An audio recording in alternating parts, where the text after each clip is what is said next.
What's up guys, in this instructional video we're going to be showing you how to build your own custom PC. We're going to be going over the parts and then we're going to do the build. To start this build we're going to be using the Intel Core i5-7400 processor. We're going to be placing that into an ASRock H270M micro ATX motherboard.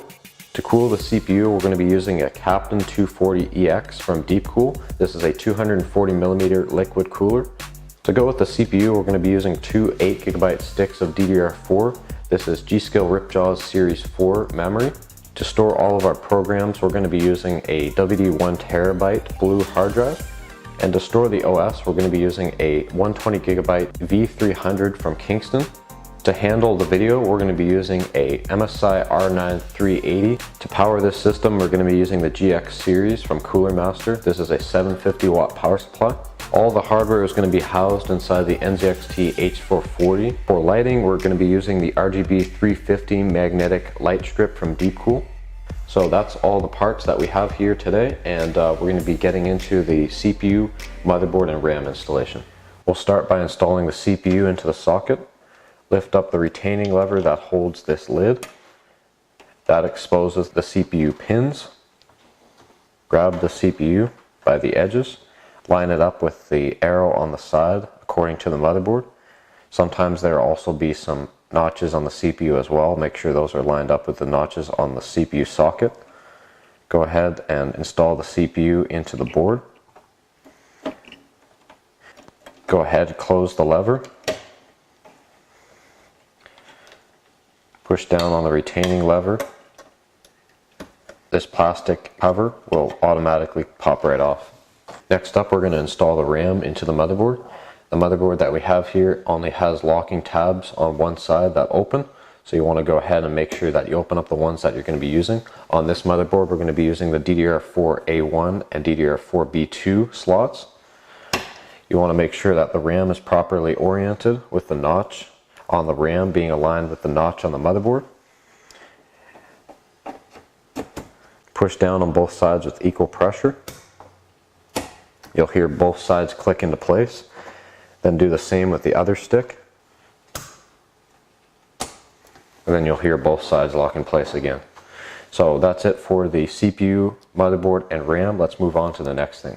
Next up, we're going to remove the side panel from the case to install the power supply. This power supply mounts to the back of the case, and it has this external bracket that you mount to the power supply before you actually install it into the case. Remove the 4 screws that hold the bracket to the case. Take the power supply itself and install it into the case. Make sure it's flush with the back of the case. Go ahead and install 4 screws to mount the power supply to the bracket. Now take the power supply and slide it in with the bracket into the case. Install the 4 thumb screws on the back. Okay, next up we're going to install the hard drive into the hard drive cage. You want to go ahead and remove the 2 screws that are holding in the hard drive cage on the back of the case. Now take the hard drive and install it into the hard drive cage. Make sure the connections at the back are accessible for hard drive cables. And then line up the screw holes with the holes on the hard drive. Next, we're going to mount the SSD into the SSD tray. Make sure you line up the screws on the back with the screw holes in the SSD. Now that that's done, we're going to go ahead and install both these 2 devices into the case. Slide the hard drive bay in with the hard drive.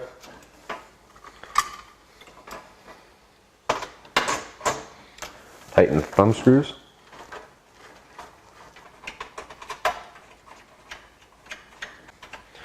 Now we'll turn the case around and mount the SSD. Slide the SSD into place. Grab the thumb screw. Screw it into the case. Now the SSD has been installed. Now we're going to install the motherboard into the case, but before we do that, we're going to take the I/O shield and install that into the case. So I'm going to go ahead and do that now. Just take the I/O shield and make sure the ports on the back line up with the ports on the motherboard. Now we'll install the motherboard into the case. So you want to make sure that the standoffs in the case are lined up with the standoff points on the motherboard. This case already has the correct standoff locations on the motherboard. So we'll go ahead and install it into the case, making sure that it's lining up with the I/O ports on the back of the I/O shield. This case also has a motherboard standoff that comes through to hold the motherboard while you put the screws in. So go ahead and take your first screw and install it into the motherboard. Then install the rest of the other screws, and then that will complete the motherboard installation stage. One additional note is that I already installed the CPU cooler brackets before installing the motherboard. So let's go ahead and install the liquid cooler now and get it all bolted up in place. Just before we install the CPU cooler into the case, we're going to take the fans and install those to the bottom of the rad. So the fans mount with 4 screws each for a total of 8 screws. So go ahead and mount the screws to mount the fan, and then we'll be right back to show you how to mount this into the case.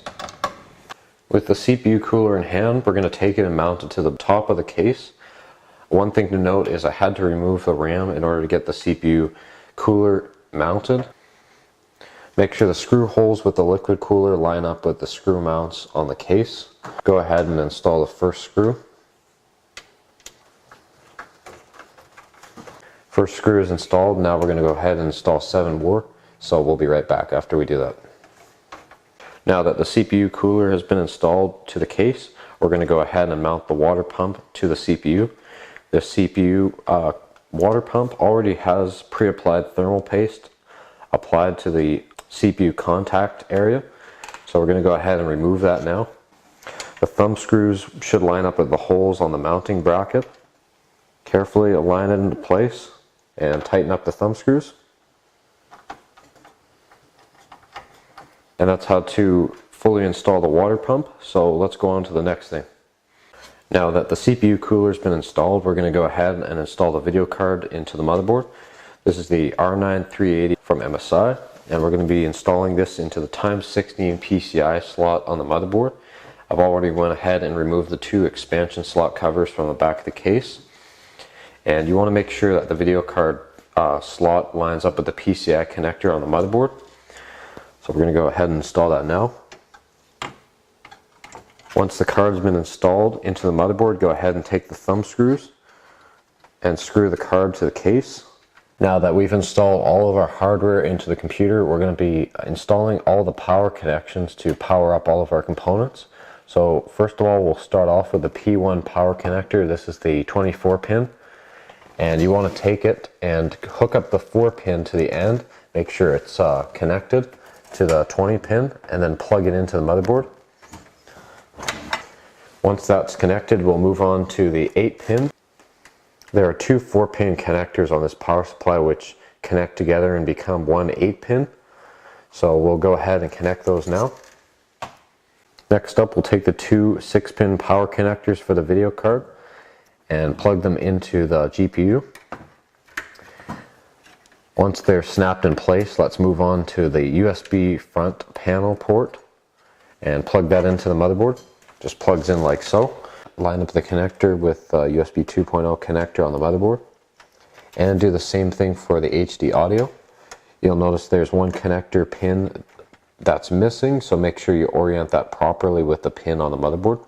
Next, we're going to hook up power for our drives. So you want to go ahead and plug in the 15-pin SATA power connector to the back of the SSD. And you'll notice I've already added the SATA data connector here. This is basically the same for the hard drive, so we're just going to show the SSD by itself. We finished wiring up the entire system. Next, we're going to install the RGB 350 light strip from Deepcool. So this light strip is magnetic on the back, and it mounts really easily to the bottom or side of the case. So you just stick it onto the case. Do the same for the top. Make sure you route the cable out of the way cleanly. Now we're going to turn the case around and hook up those 2 RGB strips, and that'll wrap up this entire build.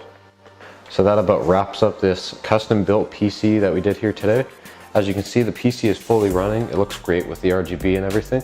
The only thing left to do for us is to do an OS install, but that's about it. So make sure you guys like and subscribe, and we'll see you in the next video.